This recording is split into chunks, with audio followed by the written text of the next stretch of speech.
స్వాగతం. ఈరోజు మనం స్టీల్ వ్యాపారంలో వెయ్ బ్రిడ్జ్ ట్యాంపరింగ్ ఎలా జరుగుతుందో తెలుసుకుందాం.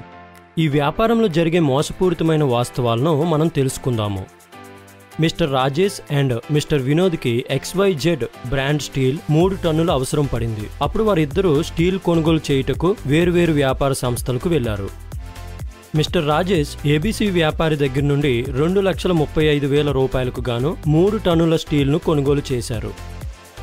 మిస్టర్ వినోద్ SOC సంస్థ నుండి 2,40,000 రూపాయలకు గాను 3 టన్నుల స్టీల్ను కొనుగోలు చేశారు. మిస్టర్ రాజేష్ ABC వ్యాపారి దగ్గర నుండి తక్కువ ధరకు కొనుగోలు చేశారు. మిస్టర్ వినోద్ అదే రకమైన స్టీల్ను SOC సంస్థ నుండి ఎక్కువ ధరకు కొనుగోలు చేశారు.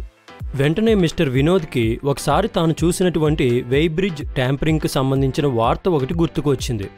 అప్పుడు మిస్టర్ రాజేష్ అండ్ మిస్టర్ వినోద్కి తాము కొనుగోలు చేసిన స్టీల్ బరువును పరిశీలించుకుంటూ పబ్లిక్ వెయ్మెంట్కి వెళ్లారు. అయితే పబ్లిక్ వెయ్మెంట్ తరువాత SOC సంస్థ వద్ద నుండి మిస్టర్ వినోద్ కొన్నటువంటి స్టీల్ బరువు సరిగ్గా కొన్నప్పటిలాగే ఉన్నది. కానీ మిస్టర్ రాజేష్ తాను ABC వ్యాపారి దగ్గర నుండి కొన్నటువంటి స్టీల్ బరువులో వ్యత్యాసాన్ని గమనించడం జరిగింది. మిస్టర్ రాజేష్ ABC వ్యాపారి దగ్గర నుండి 3 టన్నుల స్టీల్ను కొనుగోలు చేసి కేవలం 2.7 టన్నుల స్టీల్ను మాత్రమే అందుకున్నాడు. ఫలితంగా 300 కిలోగ్రాముల నష్టం వాటిల్లింది.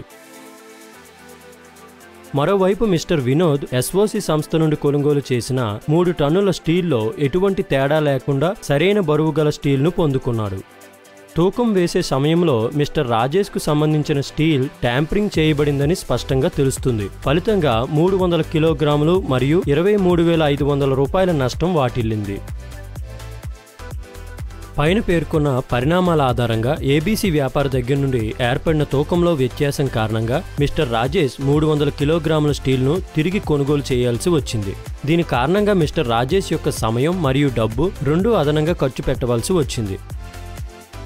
జాగ్రత్తగా ఉండండి మరియు ఇటువంటి మోసపూరితమైన అక్రమాల గురించి తెలుసుకోండి. వెయ్ ట్యాంపరింగ్ బారిన పడకండి.